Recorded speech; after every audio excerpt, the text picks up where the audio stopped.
اعوذ باللہ من الشیطان الرجیم بسم اللہ الرحمن الرحیم الصلاۃ والسلام علیکم یا رسول اللہ صلی اللہ علیہ وآلہ وسلم۔ السلام علیکم ورحمۃ اللہ وبرکاتہ۔ آپ کے جو سوال تھے ان کی دوبارہ واپس آتے ہیں۔ تو یہ سوال آپ دیکھ رہے ہیں، انہوں نے لکھا ہے کہ اگر ہمیں کسی بھی چیز کی بہت ضرورت ہو، زندگی کی چھوٹی یا بڑی چیز، جیسے ہمارا رشتہ نہیں ہوتا تو کیا ہم رشتے کے لیے دعا نہ مانگیں؟ کافی سالوں سے مانگ رہے ہیں، کس طرح مانگیں کہ دعا قبول ہو جائے؟ دعا مانگتے وقت پہلے تو آئی ول سجیسٹ کہ آپ پلیز ایک یقین رکھیں۔ نمبر 1، اللہ تعالیٰ کو پسند ہے کہ ہم اللہ تعالیٰ کے بندے اللہ تعالیٰ سے دعا مانگیں، جو ہمارا دل چاہتا ہے ہم ضرور اللہ تعالیٰ سے مانگیں۔ دوسری بات یہ ہے کہ اس بات کا یقین رکھیں کہ ہم درود شریف پڑھتے ہیں، اور جب ہم درود شریف پڑھ کر دعا مانگتے ہیں تو اللہ تعالیٰ اگر ہمیں عطا کرتے ہیں تو وہ ہمارے لیے بہترین ہے۔ اگر اللہ تعالیٰ ہمیں اس وقت جس وقت ہم وہ چیز مانگ رہے ہیں، جیسے اپنے رشتے کی بات کی، آپ کئی سالوں سے رشتے کے لیے دعا مانگ رہے ہیں، اگر نہیں ہو رہا تو یقین جانیں اسی میں آپ کی بہتری ہے۔ اس میں جو بھی دیر آ رہی ہے وہ آپ کو دیر لگ رہی ہے، یا ہو سکتا ہے آپ کے گھر والوں کو دیر لگ رہی ہو، لیکن آپ درود شریف پڑھتی ہیں، اور درود شریف پڑھنے والے جو بھی دعا مانگتے ہیں اللہ تعالیٰ یا تو ان کو اس سے بہترین عطا کرتے ہیں، اور اگر کوئی دیر ہے تو وہ ہم انسانوں کو دیر لگ رہی ہوتی ہے، لیکن یقین جانیں کہ اسی میں اللہ تعالیٰ کی طرف سے ہمارے لیے بہتری ہے، کیونکہ اللہ تعالیٰ وہ جانتے ہیں جو ہم نہیں جانتے۔ میں نے بہت دفعہ آپ لوگوں کو حوالہ دیا ہے حضرت نوح علیہ السلام کا، کہ حضرت نوح علیہ السلام نے جب اپنے بیٹے کے لیے دعا مانگی کہ وہ بچ جائے، تو اللہ تعالیٰ نے کہا کہ وہ نہیں بچے گا۔ کیوں؟ کیونکہ وہ گناہ گاروں میں سے تھا۔ تو حضرت نوح علیہ السلام نے یہ دعا مانگی۔ ایسے جس کہ آپ لوگ پلیز قرآن شریف کھول کے اس دعا کو ضرور پڑھیں۔ حضرت نوح علیہ السلام نے اللہ تعالیٰ سے دعا کی کہ یا اللہ مجھے وہ چیز مانگنے نہ دے، مطلب اس کا یہی ہے کہ یا اللہ مجھے وہ چیز نہ مانگنے کی توفیق عطا کر کہ جس کو میں نہیں جانتا۔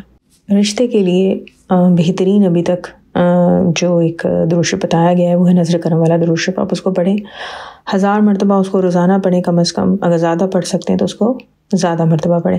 اس طرح اور بھی بہت سارے درود شریف کے وظائف جو ہے وہ مختلف چینلز میں بتائے گئے ہیں، جیسے حافظ محسن صاحب کا جو درود اکیڈمی کا چینل ہے، اگر آپ اس پہ جائیں تو انہوں نے درود خضری کا وظیفہ بتایا ہوا ہے پسند کی شادی کے لیے۔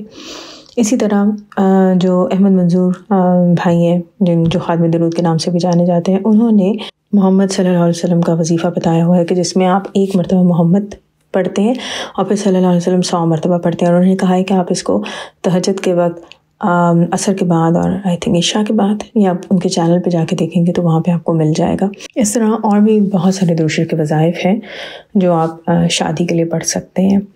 اچھا، اس کے علاوہ میں آپ لوگوں کو ایک اور چیز ریکویسٹ کروں گی کہ آپ دیکھیں کہ جو دعا آپ مانگ رہے ہیں اس دعا کو اللہ تعالیٰ نے قرآن شریف میں کس طرح بیان کیا ہے۔ سورہ فرقان کی آیت نمبر ہے 74۔ سورہ فرقان ہے قرآن مجید میں 25ویں یعنی کہ 25 سورہ۔ اس کی آیت نمبر 74 میں اللہ تعالیٰ نے دعا بتائی ہے آپ کو کہ اگر آپ اپنے لیے شادی یا اولاد کے لیے دعا مانگنا چاہتے ہیں تو کس طرح مانگیں۔ تو اس آیت کا ترجمہ پڑھیں اور اپنے لیے دعا اس طرح مانگیں کہ یا اللہ ہمیں وہ لائف پارٹنر اور اولاد عطا کر کہ جو ہماری آنکھوں کی ٹھنڈک بنے۔ اگر آپ مجھ سے پوچھیں گے تو میں کہوں گی کہ آپ کثرت سے استغفار کریں، ٹھیک ہے، کثرت سے درود ابراہیم پڑھیں، اور کثرت سے کم از کم 1000 مرتبہ اپنی شادی یا رشتے کے لیے یہ نظر کرم والا درود شریف پڑھیں۔ جب تک آپ کا کام نہیں ہو جاتا تب تک آپ ان کی تعداد اپنی کوشش اور استطاعت کے مطابق بڑھاتے رہیں۔ اور اگر آپ کو کوئی رشتہ آئے اور آپ کنفیوزڈ ہیں تو اس میں استخارہ ضرور کریں، اور استخارہ کا بہت ایک آسان سا طریقہ ہے جو میں بھی اکثر کرتی ہوں، اور وہ یہ ہے کہ آپ درود نظر کرم پڑھیں اپنی اس حاجت کے لیے یا رشتے کے لیے، تو آپ کو اس کے بارے میں اشارہ کلیئر کر دیا جائے گا، خواب میں بتا دیا جائے گا، یا آپ کو دل میں اس رشتے کے متعلق بہت اسٹرانگ ہاں یا نہ کچھ ڈال دیا جائے گا۔ اب میں کچھ سوشل پرابلمس کا بھی ذکر کروں گی۔ بہت سارے لوگ جب کانٹیکٹ کرتے ہیں اور کہتے ہیں ہمارے لیے دعا کریں کہ ہماری شادی ہو جائے، لڑکے لڑکیاں دونوں سے، جب آپ پوچھتے ہیں کہ اچھا آپ کا کیا مسئلہ ہے، کیا کوئی رشتہ نہیں آ رہا، تو پتہ چلتا ہے کہ رشتے تو بہت آ رہے ہوتے ہیں لیکن کوئی ایسا نہیں ہے جو ان کے معیار پہ پورا اترے۔ پارٹنر لڑکوں کو بھی اور لڑکیوں کو بھی خوبصورت بھی چاہیے، ہم عمر بھی ہو، امیر بھی ہو، فنی بھی ہو، ایموشنلی انٹیلیجنٹ بھی ہو، ایسا نہیں ہو سکتا۔ آج تک جتنے بھی کپلز کی شادیاں ہوئی ہیں، ٹھیک ہے، ان میں سے کوئی کپل پرفیکٹ نہیں ہے، کسی کی پرفیکٹ میرڈ لائف نہیں ہے۔ کتنی شادیاں جو ہیں وہ صرف ایک پارٹنر کی صبر، چپ، ہمت اور برداشت سے چل رہی ہوتی ہیں۔ بہت سی شادیاں ایسی بھی چل رہی ہوتی ہیں کہ جس میں دونوں پارٹنر ایک دوسرے کے جانی دشمن ہوتے ہیں. بہت سی اچھی شادیاں بھی چل رہی ہیں لیکن اس میں دونوں پارٹنرز مل کر اس شادی کو چلانے کی پوری کوشش کر رہے ہوتے ہیں.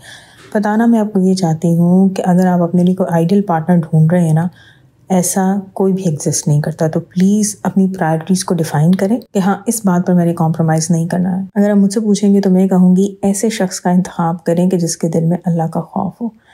جس شخص کے دل میں اللہ کا خوف نہیں ہے نا، پھر وہ کسی بھی رشتے میں بہترین نہیں ہو سکتا یا کسی رشتے کے لیے کوشش بھی نہیں کرے گا، چاہے وہ اس کے اپنے والدین ہوں، چاہے اس کے بہن بھائی ہوں یا دوست احباب، کوئی سا بھی رشتہ.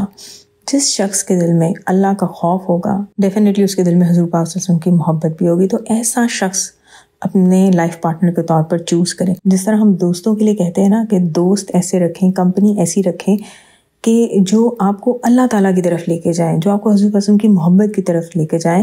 تو اپنا لائف پارٹنر بھی ایسے ہی شخص کو چنیں کہ جس کی وجہ سے اللہ تعالیٰ کے ساتھ دنیا اور آخرت دونوں جہانوں میں آپ کا رشتہ مضبوط ہو، جو آپ کی دنیا اور آخرت کو برباد مت کرے. مزید یہ کہ بہت زیادہ میں سنتی ہوں کہ ہم یہ کام تب کریں گے جب شادی ہو جائے گی، ہمارے والدین نے کہا یہ کام تب کریں گے جب شادی ہو جائے گی. پلیز اس بات کو سمجھیں کہ شادی زندگی کا ایک حصہ ہے، یہ پوری زندگی نہیں ہے اور نہ ہی شادی زندگی کا مقصد ہے.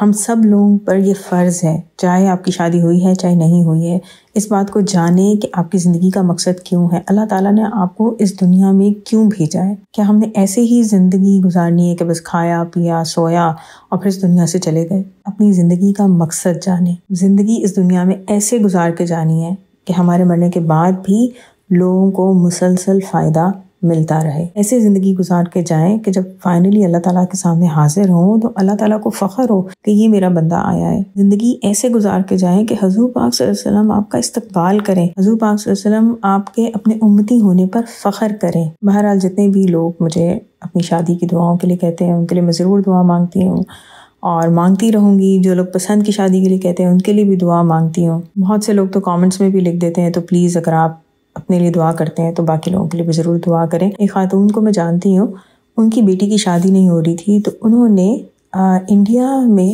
آئی تھنک 3 یا 4 غریب لڑکیوں کی شادیاں کروائی تھیں اور پھر آنن فانن ان کی بیٹی کا رشتہ آیا اور اتنی زبردست جگہ شادی ہوئی تھی اور ان کی بیٹی ماشاءاللہ بہت خوش بھی ہے. تو اس طرح کے کام بھی ہم کر سکتے ہیں یا منتیں مان سکتے ہیں. آپ درود شریف کی منت بھی مان سکتے ہیں. یہ تو یہی دعا ہے کہ اللہ تعالیٰ سب لوگوں کو بہت اچھے لائف پارٹنر عطا کریں کہ آپ کی دنیا اور آخرت سنور جائے. دعا ہے کہ اللہ تعالیٰ ہم سب کو دنیا اور آخرت دونوں جہاں میں حضور پاک صلی اللہ علیہ وسلم کی محبت، قرب اور دیدار ہر لمحے اور ہر پل میں عطا کریں. آمین ثم آمین. الصلاۃ والسلام علیکہ یا رسول اللہ صلی اللہ علیہ وآلہ وسلم. السلام علیکم ورحمۃ اللہ وبرکاتہ.